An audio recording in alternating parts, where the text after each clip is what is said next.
to the Travel Squad podcast. We adventure the world together, one passport stamp at a time. We're here to share travel news, tips, and our own adventures with you. Every Travel Tuesday, we share stories on a variety of topics, including our hometown San Diego, hiking, weekenders, national parks, international getaways, and inspiring you to go on your own adventures, even if it starts with your own backyard. I'm Jamal. Brittany. And I'm Kim. And we're the Travel Squad podcast. So grab your ticket and your passport. And don't forget your travel insurance. And prepare for takeoff.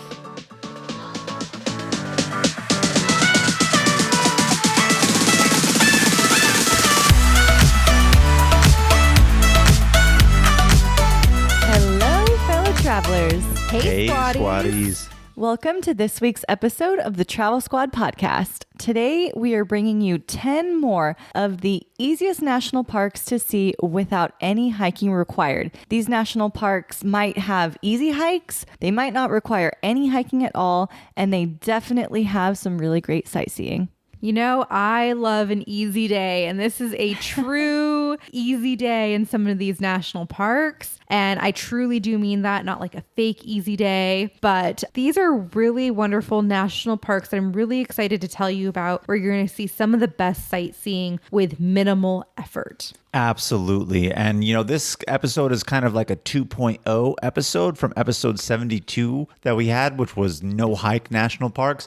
These ones I wouldn't say are definitely no hikes. They're very good national parks for sightseeing, or if you are hiking, easy hikes within the national parks themselves. So I'm really excited to get into this because, you know, here at the squad, we love a good hike. I don't want to say I'm falling off on it, but when we do squad trips now, Kim over 30, she's just like, I don't really want to do hikes. So these parks are really conducive for us, conducive for a lot of people. And sometimes when Brittany comes to me and says, let's be crazy, and she plans something, you know, I'll go with the flow, but I'm not really feeling a hike. So, you know, we all have those days. And so this episode is perfect for that because the national parks are beautiful and you always want to do some sightseeing or easy day, easy hikes. You know, we were just talking about going to Banff in Canada next year, and you said something about an 8-mile hike. And I immediately was thinking in my head, like, what the hell? I know Kim over 30. I'm just talking about, like, you know, there's actually a really cool hike, not in Banff, but then we were talking about, like, oh, we should do Glacier, which is on the border with Canada. And then from Glacier, you could go into Canada. They have a national park that touches and work our way. But in Glacier, they have, what is it, like a 15-mile hike, that Skyline Trail or Skyrim Trail? Highline Trail.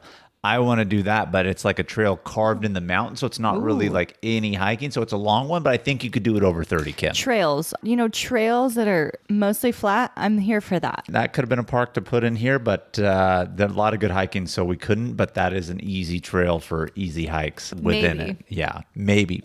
You know, we haven't done it yet. We don't know.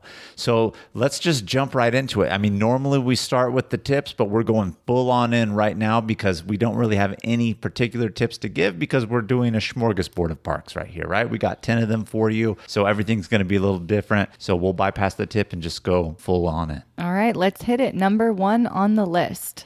Number 1 on our list is Haleakala National Park in Hawaii on the island of Maui. We know how Jamal feels about Maui if you listen to the Maui episode. I'm just going to come out and say it. You know, my least favorite of the big islands of Hawaii that everyone goes to.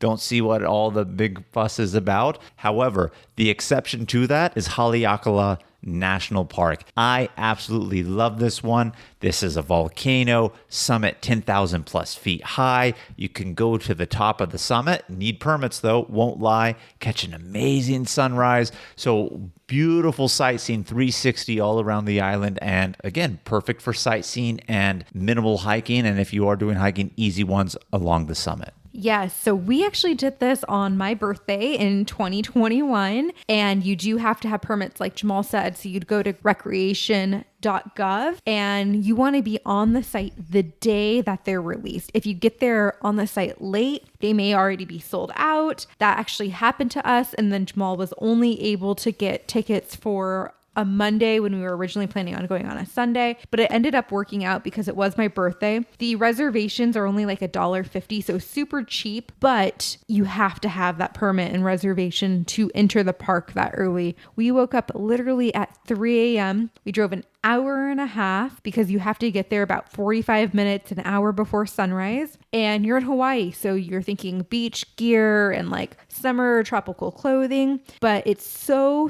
cold at the top because it's above 10,000 feet. You have to dress in layers. I was wearing gloves, beanie, jacket. I had my Turkish towel wrapped around me and I was still cold, but it was all worth the wait just being able to watch the sunrise above the cloud layer. It was truly breathtaking and some of the best sights I've seen. I think we should do a follow-up episode on the best national parks for if you want to get up at the crack of dawn and get no sleep the night before.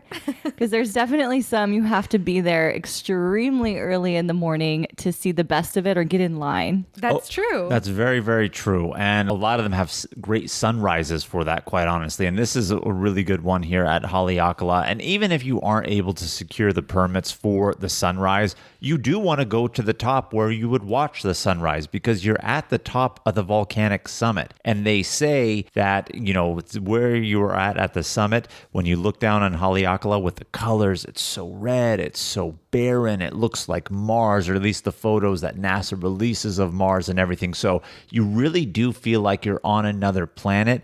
And there are like a few trails up there and you can make them longer, but you don't really have to. So it's very conducive for the sightseeing within the national park.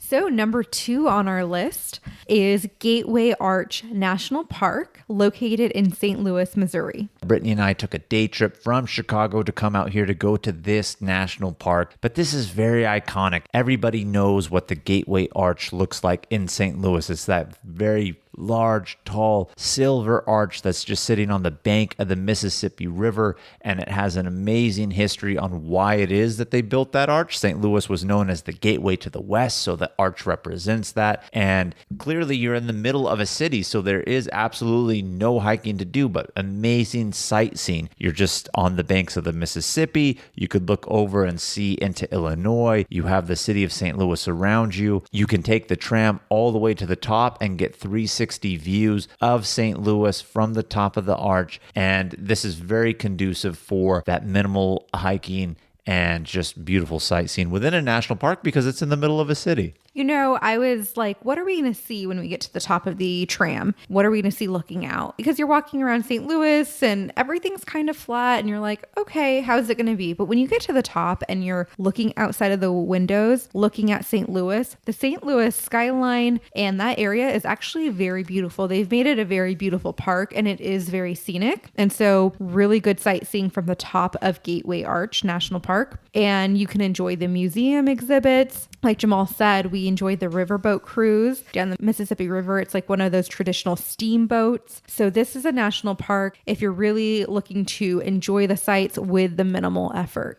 Views from 630 feet up. And Kim, dare I say, a perfect park for you over 30. Sounds perfect to me. I mean, hey, if you think the sights you see along the boat and the view of St. Louis is worth it, then I'm there. The third national park on our list is Olympic National Park. This is my favorite national park in all of the country. Favorite? Really? You're going to come out here and say Olympic? It is my favorite. Wow, okay. Because of the Hoh rainforest. Everything is green. There's moss everywhere. There's ferns everywhere. It's like a different world. It's so pretty. You can go any time of year. There's no hiking involved if you don't want to. And there's tons of things to look at. No hiking, but trails, flat trails through the forest itself. So we want to specify with that. So it's very, very perfect. And even if you don't go into the rainforest at Olympic, which I think would be crazy because that's what it's famous for, they do have the famous Rialto Beach. And it's those Pacific Northwest beaches, giant boulders, kind of the timber that's flown in from the streams and rivers that are washed ashore on the beach. So it's very rustic and rugged and beautiful sightseeing without any hiking, but trails along the way. And if you didn't catch that, Olympic National Park is in the Pacific Northwest, specifically located in Washington State. Forks, Washington, to be exact, is where it is. And if you go through the Hoh rainforest, you've done your sightseeing there, you can go over to Forks, Washington, sightsee the real truck from the Twilight movies. Yep. That's where Twilight took place. So it has a bunch of that essence still, even all these years later. It's amazing. I just want to tell a funny joke I heard. I'm ready to hear it. I'm ready for a good laugh, Kim. I saw this comedy stand-up little bit on TikTok, and it was someone saying that anytime you're in the Pacific Northwest, everyone in the Pacific Northwest is dressed for a hike. You're like, I'm just going down the street to get a coffee, but you never know when a hike might break out. And like everyone is dressed for a hike at all times up there. You know, recently I've seen some TikToks and Instagram stories and reels about like, I was supposed to go to Target and you end up on this hike. But like that would be what would happen if you lived in the Pacific Northwest. Like everywhere you go, there's a hiking opportunity. But if you don't want to hike, if you just want to sightsee, Olympic National Park is perfect for that. Yeah, Hall of Mosses in the Hoh Rainforest. So beautiful, so lush, so green. You know what I really loved about the forest is you see trees fallen over, and then there are literally new trees that are sprouting from that fallen over tree and like growing new life. Yeah, Kim said it. It's a nurse log. And we learned that while we were there. And it's just so amazing. I would have enjoyed it even more had it been a little bit foggy and misty while we were there, kind of give it that eerie feel. We did go in the end of September, and so we didn't have that. It was a little more dry, but still very, very beautiful. It was still very, very green, but I mean, it's a rainforest. It's known to have that kind of like misty fog layer, and I feel like I really, really missed that. And I know you had been there one time before, Kim, before we had gone as a squad, and you said it was that way. So when I was so shocked with your statement that it is your number one, it's because I didn't experience it in its glory, and I want to go back and experience it when it is foggy and misty. And it's not the time of year because we went in September. The first time I went and I did get that was in August. So it's still summer, but I think the difference is I went very early in the morning, and when we went, it was a little bit later in the day. Okay, I can see that. Yeah. And if you want to hear all about Olympic in more detail, we have episode 68 talking all about it, as well as another Washington State National Park, Mount Rainier.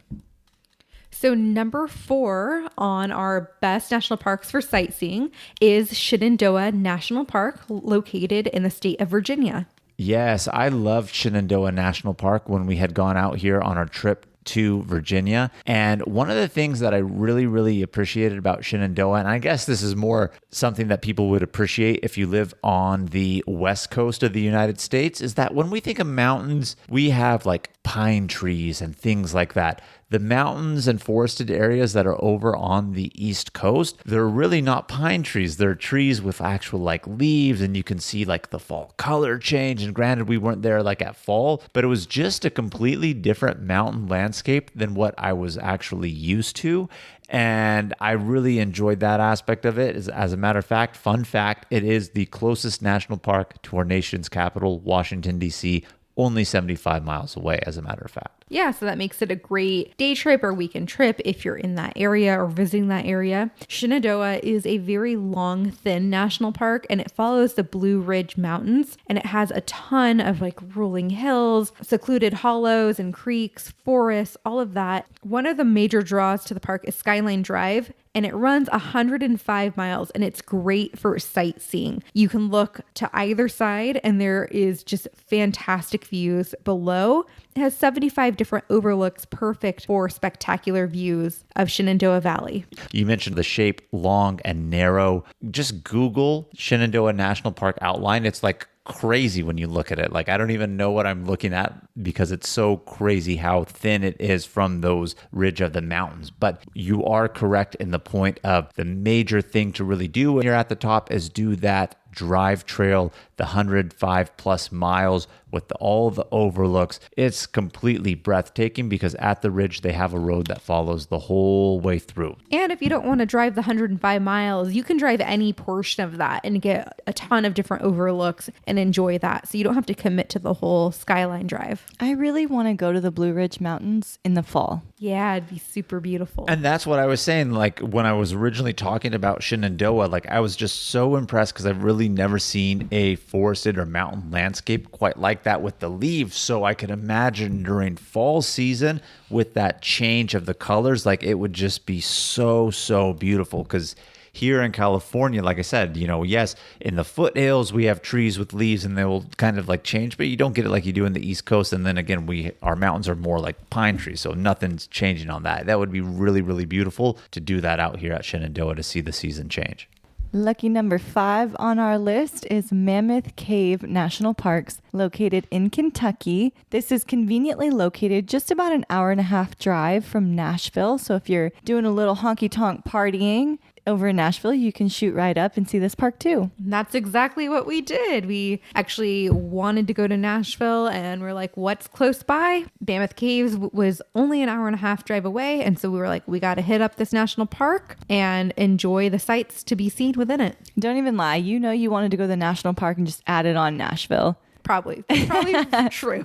We know my feelings about Nashville. We've talked about it. Same kind of similar with Maui. Think it's definitely an overrated place. Although I do need to go back and give it more time because you are very correct, Kim. The whole point of the trip was to do Mammoth Cave. I would have loved to spend more time being able to go to those honky tonks in particular and get off of Broadway and go to the more local places to go ahead and see the music. But back onto the subject of Mammoth Cave, because that's what we're talking about with this Sightseeing National Park. I mean, just the history here is literally mind-blowing. If you just envision yourself a cave, you think stalagmites, stalactites. I thought that going to this park, like obviously I'm going to see it. It's called Mammoth Cave.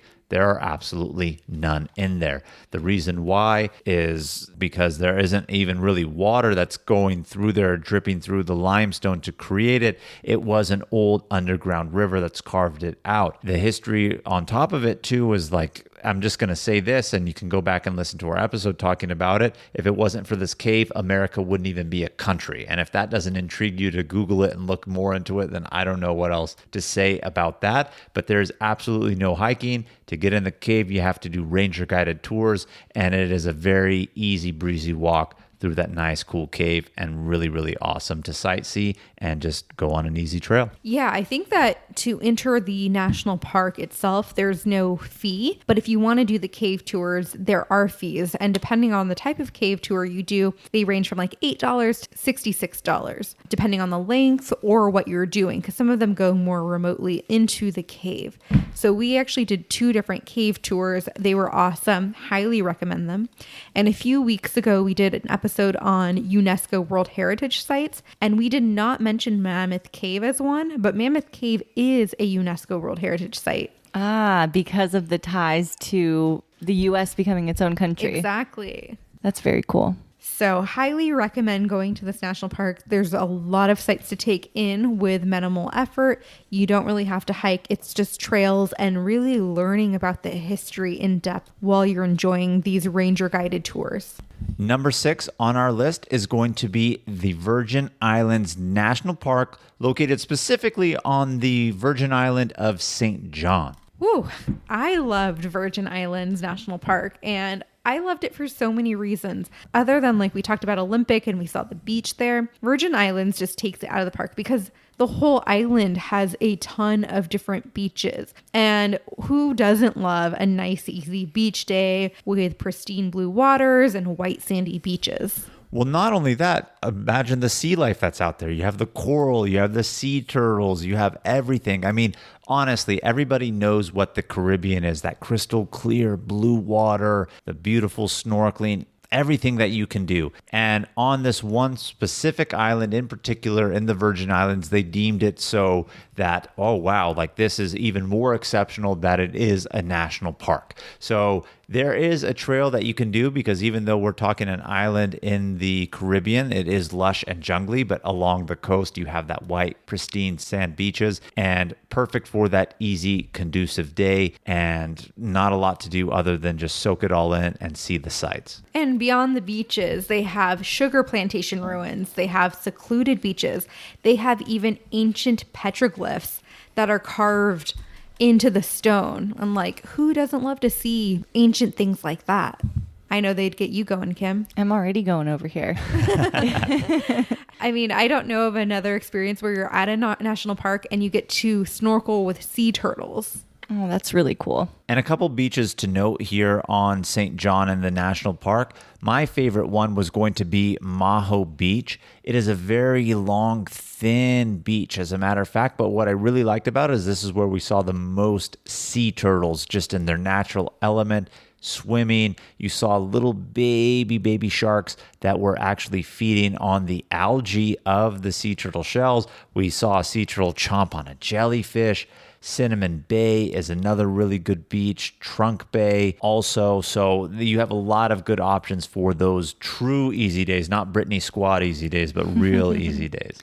And Trunk Bay is one of the most popular beaches in St. John. It's the most photographed, most popular, most visited, and arguably the most beautiful beach in St. John, if not all of the Caribbean. So definitely go and check that out. And all of these beaches, the water is just so calm. And I love that because when you're here on the Pacific, the water's cold and can be choppy and all of that. This is just like some pristine waters where you can see down to the bottom. Everything's calm, warm, and just really nice for relaxing. We had a really good week-long visit here in the Virgin Islands. We have an episode 84, talking all about that adventure. So do go check that out because not just St. John is great, but all of the U.S. Virgin Islands is great too. And I highly recommend you make a trip out there and enjoy this American treasure. Well, you've got me wanting to plan a trip out here. It looked really, really pretty. It's like a great way to not only experience the sightseeing of the Caribbean, but it feels like an international trip when you're still traveling within the U.S. And you could see the British national islands from some of the islands. Ooh, a little bonus. Hey, it's Kaylee Cuoco for Priceline. Ready to go to your happy place for a happy price? Well, why didn't you say so? Just download the Priceline app right now and save up to 60% on hotels. So whether it's Cousin Kevin's Kazoo Concert in Kansas City, go Kevin, or Becky's Bachelorette Bash in Bermuda, you never have to miss a trip ever again. So download the Priceline app today. Your savings are waiting. Go to your happy place for a happy price. Go to your happy price, Priceline. Hey Squatties, we want to share one of our favorite travel products with you. Liquid IV is a category-winning hydration brand fueling your well-being while traveling. One stick fits into 16 ounces of water to give you 3 times the electrolytes of traditional sports drinks and hydrates you 2 times faster than water alone. Their half-ounce hydration multiplier powder packet is the one product you need in every suitcase, carry-on, and day pack. We use it while flying on planes because flights can be so dehydrating. We use it when we feel jet lagged, when we're out on a hike, and after a long night out that has us feeling worn out. In just one stick, you get 5 essential vitamins, B3, B5, B6, B12, and vitamin C. Liquid IV also now comes in 12 delicious and refreshing flavors to keep your hydration routine exciting. Our favorites are the lemon lime and tangerine with immune support. It's made with premium ingredients, all non-GMO and gluten, dairy, and soy-free. Get 20% off when you go to liquidiv.com and use Travel Squad Podcast at checkout. That's 20% off anything you order when you shop Better Hydration today using promo code Travel Squad Podcast at liquidiv.com. Hey Squatties, let's take a quick detour to talk about our travel itineraries that we've created just for you. We just launched several new international trip itineraries, including Tulum and Japan. This is on top of the itineraries we already have for U.S. trips like the Hawaiian island of Kauai, the U.S. Virgin Islands, as well as national park trip itineraries, including Utah's Mighty Five National Parks and a week at Grand Teton and Yellowstone. These fully built out 20 to 30 page PDF guides are available for instant download on our site right now. Every detail of the trip is laid out for you, so all you have to do is download, book, show up, and have fun. The itineraries tell you where to fly into, the exact route to take, where to stay, park entrance prices, where to eat, driving distance between attractions, the things to see and do, even the hikes we recommend, their mileage, and the time to allot for each one. And believe it or not, so much more. Be sure to head over to travelsquadpodcast.com to download your very own comprehensive travel itinerary today. Okay, number 7 on our list is the Great Smoky Mountains National Park. It's located in eastern Tennessee, and I know I just said mountains, but it is amazing for sightseeing, especially during the fall season. Just imagine red, orange, yellow, purple, greens, everywhere the eye can see. It is absolutely gorgeous. You know, I went on a tour, sightseeing tour in a different area, Kanab, and I met a photographer on that tour, and he said that like for fall colors, everything he compares all the other areas to is Great Smoky Mountains. Yeah, it's really pretty. And then that Great Smoky Mountains name that it gets, it has this like eerie, it's not smoky, but like fog, haze. Yeah, it's a sight to see, definitely. You can certainly do hiking here. There's plenty of it to do, but you can certainly just sightsee, walk on trails, just take in the sights. There's also a lot of other ways to take in the sights besides just being in the national park itself. Just outside of the park is a little town called Gatlinburg. If you're coming to the park, you'll probably stay there or Pigeon Forge. Those are the two kind of closest areas that you'll stay in. But in Gatlinburg, they have a thing called the Skylift Park. And here you can take the tram gondola kind of thing up. They have this big long suspension bridge you can walk across. You can even just sit up there around the fires and take in the sights. And when you look down at the town, it's like a little town completely surrounded by trees of the park. It's a very, very cool sight to see from up there. You know, at the time of this recording, Jamal and I have not been, but by the time this airs, we will have been. So we're actually going to have an upcoming episode all about Great Smoky Mountains upcoming this fall. Yeah, I'm excited to see what you guys will see not being in the fall, because you're going in May and that will be, I'm sure, green everywhere you can see. And I'm sure it's just as beautiful. Yeah, I can't wait to find out. And we were going to originally stay in Pigeon Forge, but now we've moved our reservation to Gatlinburg to stay at the same exact hotel Kim stayed at. You guys are staying there? We're staying there because you sold us on the love tub that they had in that hell hotel. yeah. Love tub. Okay. Especially if you do go in the fall, but I'm sure it'll still be amazing. Like cold weather, fireplace, hot tub in your living room while you can watch Yellowstone on TV. I mean, you can't get any better sights than that, I'll just say. I have not watched an episode of Yellowstone yet. I need to. I've you would heard love it's it. great television. Yeah, I actually booked the same hotel because you were telling me how amazing it was. It really was. And it was cheaper than the Airbnb we were originally going to stay at. But the Airbnb was sold, and so they canceled our reservation. Oh, lucky you. So I was like, well, it works out, and it was cheaper. Tell our listeners what the name of that hotel is because they need to know. It was amazing. That hotel is called Crossroads Inn and Suites, and when you look it up on like Expedia, make sure you're choosing the option with like the king size bed, the fireplace, and the jetted tub. So good. Gotta have the love tub. Otherwise, just any other hotel will do at that point, I guess, right? Doesn't look like much from outside, but inside it'll blow your mind. Well, I love going to mountain places that have that rustic feel of the resort. And I just even from the photos, it looked like it had that a little bit, and it's getting me excited for it nonetheless. But can I ask you a quick question, Kim? Did it have a lot of the trees that I was saying that Shenandoah had? There's more leafy trees. I know you said color change, so yes, but were there even like pine trees too? Was it a good like kind of mix, or is it more just like really like true leaf trees? Yeah, I think it's more the Shenandoah style, just big leaves all over the ground. They change colors, obviously. Really, really, really pretty. But, the trees aren't the only sights to see in this park. And I actually stumbled upon another cave. It's not too far from Nashville. There's a ton of caves in this area, actually. It might actually be part of Mammoth Cave because the cave system of Mammoth goes like 400 or 500 miles all around. So it could have even been part of that in the chamber itself. And it's funny. So this cave is called the Tuckaleechee Caverns, and it's located in Townsend, Tennessee. So it's very, very close to the national park.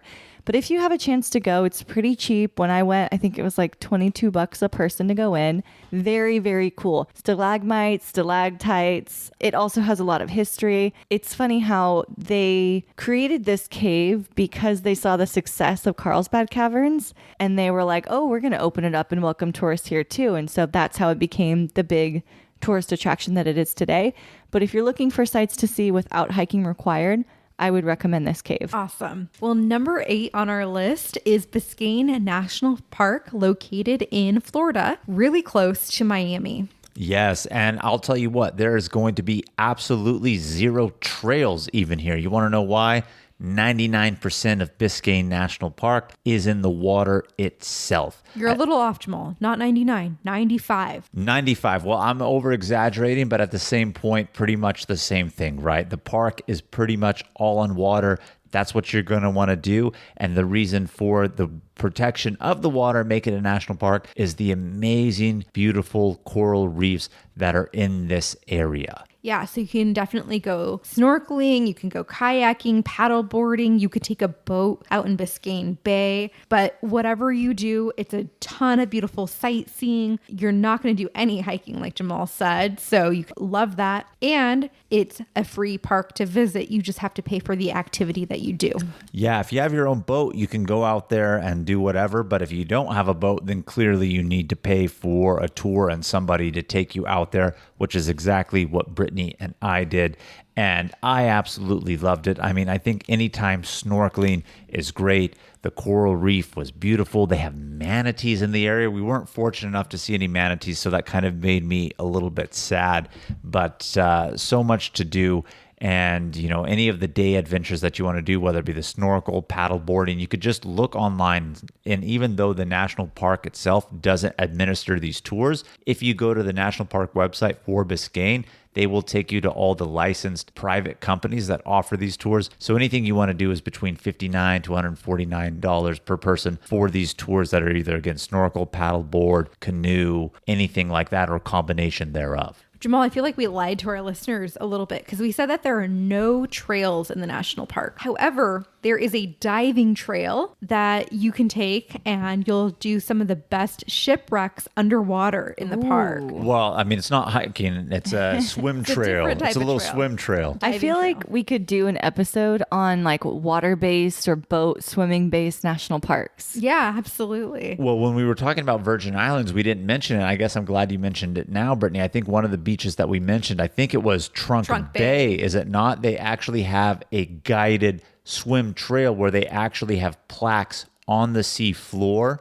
that will tell you what it is that you're actually looking at, and then you can just like swim and follow the trail that way. Yeah, so if you go back to listen to episode 49, you're going to be able to hear all about all three of Florida's national parks, Biscayne, Everglades, and Dry Tortuga. So go check that out. But Biscayne is not to be missed. It's right outside of the city of Miami. Kim, I'm surprised you didn't get there since you love Miami so much. I'll be back. And you love the beach and you love snorkeling. But definitely go back and give that a try. Definitely listen to 49 because the irony is all three of Florida's national parks are sightseeing national parks with no hikes or very few minimal trails. As a matter of fact, our previous episode that we did talking about no hike national parks listed Everglades and Dry Tortugas. So here we are now adding Biscayne onto this beautiful sightseeing national park list version 2.0. Coming in hot with number 9, Great Sand Dunes National Park. This one's located in central southern Colorado, and Brittany has some really funny stories about tumbling down the sand dunes. Oh my gosh. So when I was doing research on what to do in this national park, it's like you can do some sand hiking or sand trails, or you can be a little bit more adventurous and go sand sledding or sandboarding. And so Jamal and I couldn't decide what we wanted to do. And I'm a little afraid of anything board-like because I broke my arm when I was snowboarding once. So I was a little hesitant about the sandboard, but Jamal was super interested in that. So I rented a sand sled. Jamal rented a sandboard, and we went up all of these sand dunes and we were sliding down them, boarding down them. The sled goes super, super, super fast and there's no way to really stop yourself. So you just go flying down the hill and then you just hit some air and you tumble around.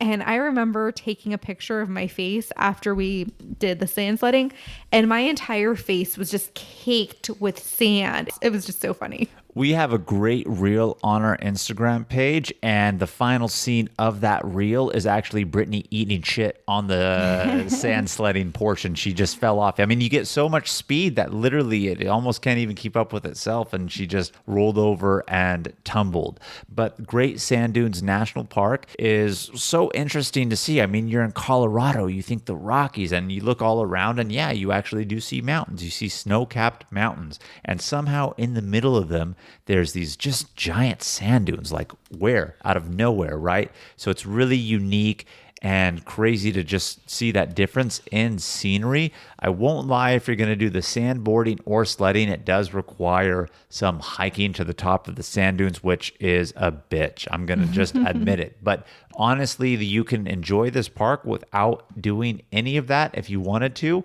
because there is the portion where you drive in and a little flat level where some of the snow melt and even a creek comes through on the flat level of the sand. And you can just walk through that and see the scenery and the crazy disparity of just the two different landscapes. So it's really enjoyable all around. Yeah, and I would recommend not going in summer because the sand can get super hot. The sand can be upwards of like 150 degrees. So we went in April. That was a perfect time to go. The sand was actually nice and cool. The Medano Creek was like ice cold because you're just feeling that snow melt. And one squad tip I have for you guys is if you do plan to go sand sledding or sand boarding, make sure to wear goggles or a face covering to just prevent sand from getting into your eyes and mouth. I'm pretty sure I ate a lot of sand on that trip. Well, not only did you eat a lot of sand, before we move on to our final beautiful Sightseeing National Park, why don't you tell everybody the funny story again about how much sand you had when we got back to the hotel room, Brittany, all up on you. Yeah, so I was wearing pretty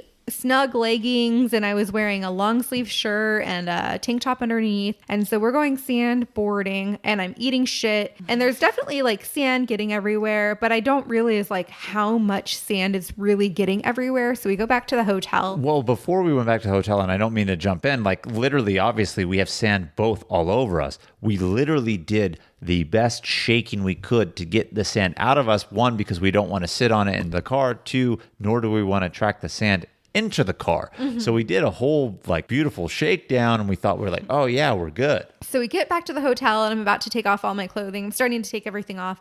And as I lift up my bra and my shirt, just sand starts pouring out. Like, I don't know where it was hiding in my cleavage. It was just like so excessive. And like even out of my pants, I like probably filled the bathroom trash can probably a good quarter full. Oh my God. She was just standing over the trash can, giving a good shake and jiggle and like out the clothes and like crevices of the skin and boom, here you go. Like now she filled a quarter of the trash bin. It was crazy. It was like, I don't even know how this happened. Like we gave ourselves a good shake. What about you? Did you have to spread them and let it fall out? I mean, I had a decent amount come, but I can't even say a quarter of a trash bin. That was quite impressive that Brittany pulled out of there. But again, she was wearing stuff a little bit more snug, so I guess it trapped it in there. The irony and confusion is then if it was so snug, how did it get in? Right, exactly. And last but not least, we have number 10 on our best national parks for sightseeing list, and that is New River Gorge National Park, located in West Virginia. I loved this national park.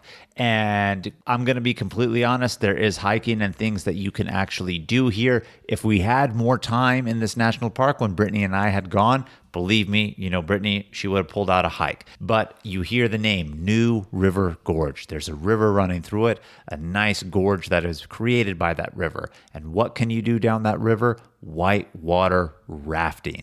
So this is a very awesome national park to go ahead and do some sightseeing and adventuring without having to do the hike itself. And I love this. And it has the iconic bridge that spans the gorge too. And so just beautiful sights all around and no need to hike. Just enjoy yourself doing some extreme sports. Yeah, the New River Gorge Bridge is one of the most photographed places in West Virginia, and you can get really good views of the bridge. And you're like, why take pictures of the bridge? But it really spans this awesome gorge, super beautiful, tree lined all around, river running underneath. And right behind the visitor center, they have a wooden planked area where you can just walk down and enjoy the views. Jamal mentioned that we went whitewater rafting, and we used a company called Adventures on the Gorge. They have a really nice property, and they have a pool on property as well. And right behind the pool, you also get really awesome views. So there is a lot to sightsee, a lot to do. And then again, when you're on the river whitewater rafting, that's a whole experience in itself. If you've never been, I highly recommend it. A lot of fun, a lot different than what I anticipated it to be. Like, for example, when I learned that you don't sit in the boat, you're actually like on the edge of the boat, so you're ready to fall out at any moment in time. I really loved it. We grew up living close to Sacramento. There's two rivers. The one that you would go whitewater rafting on is the American River. For whatever reason, we'd never done it, and then we do it here in this national park. And I think to myself, like, I had this literally in my own backyard of my hometown growing up and never did it, and I don't know why. Like, I am so ready to go back and do it. It was so fun.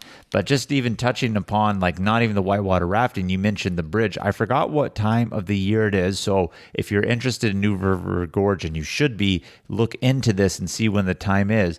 But they have a festival where they actually close the bridge down to car traffic and they open it up to pedestrians, and they have vendors on there selling food, crafts. They even have a catapult where they will launch people off the catapult to do base jumping from there, and you can watch that. And it's just so iconic, so cool, and you're going to have a really good time. We weren't there when they did that, but I would love to go back and do it during that time. We also didn't mention this, and we didn't do this either, but you can actually pay to walk underneath the bridge all the way across. Yeah, they have a catwalk. Yeah, a catwalk where you're like harnessed in. Oh. And so you would have some really good sights from up there. It's not a hike, it's just straight across. It's some sightseeing, that's for sure. That it is. Would you do whitewater rafting, Kim? I would, yes. Then we need to go to New River Gorge. I'm telling you, like, I had so much fun here. I really want to go back. Like, I loved it. Did you ever find the video they made? We did, yeah. Oh, we have to post it. We did find it. You know how it came to be that it was actually like lost? You know, when we watched it when Robin was here, well, we thought we had disconnected the USB from our TV and put it with like our stuff. And we're like, where is it? And for whatever reason, Brittany was moving the TV in our house. And by that, just, you know, we have one of the retractable ones move off the wall and everything. And then she saw the USB plugged in. So we didn't even take it out. We didn't even look there. We thought we had taken it out and we're searching for like, where could it be? But no, we have it. And I'm stoked about it. Oh, yeah, we have to post. You guys were like fighting those waves. Yes. Oh, those rapids were crazy. We're going through so many different rapids, 1 through 5, and we almost tipped at one point. It was awesome. We had a great time. And I really want to just give another shout out. Again, the company we used was Adventures on the Gorge. And again, we've only been there one time, but we had such a good time, such a good company, so informative in terms of just everything about the safety and making sure that we had a good time nonetheless. I wouldn't even go back and consider using anybody else. Like, I'm real solid on Adventures on the Gorge. Yeah, it was an all-day excursion where we got the guide, we got the helmet, paddle, life vest, we got lunch. They did like a jump rock, the rapids, and then the bus ride back to the gorge was filled with beer. So we just had a great time. Oh yeah, it was all you can drink beer from the bus ride back from the river to the resort. And then once you're there, you can either leave or they say, hey, wait like 30 minutes for us to edit the video. We're going to display it. We have a restaurant you could have and buy your own beer at that point in time too. So that's really cool. And so I love how they give you the free drinks. Obviously, they don't give you any before the rafting for safety purposes. And I'm actually glad. Otherwise, I'd have been like, that's a little much. But afterwards, hammer it on in, man. So unfortunately, we did not get any questions of the week this week, and I am very sad about it. It is my favorite time of the week. So please send us in your questions of the week so that we can answer them on next week's episode. But thank you all so much for tuning in and listening. We hope that you found some good national park ideas for you to go out there and sightsee. And until next week, just keep the adventures going with us. We're on TikTok now, as well as Instagram and YouTube at Travel Squad Podcast. So follow us and keep in touch. If you found the information in this episode to be useful, or if you thought we were just funny, please be sure to share it with a friend that would enjoy it too. And as always, guys, you know it. Please subscribe, rate, and review our podcast, and tune in every Travel Tuesday for new episodes. Stay tuned for next week's episode. We have some more amazing adventures and tips in store for you. Bye, everybody. Bye, Squaddies.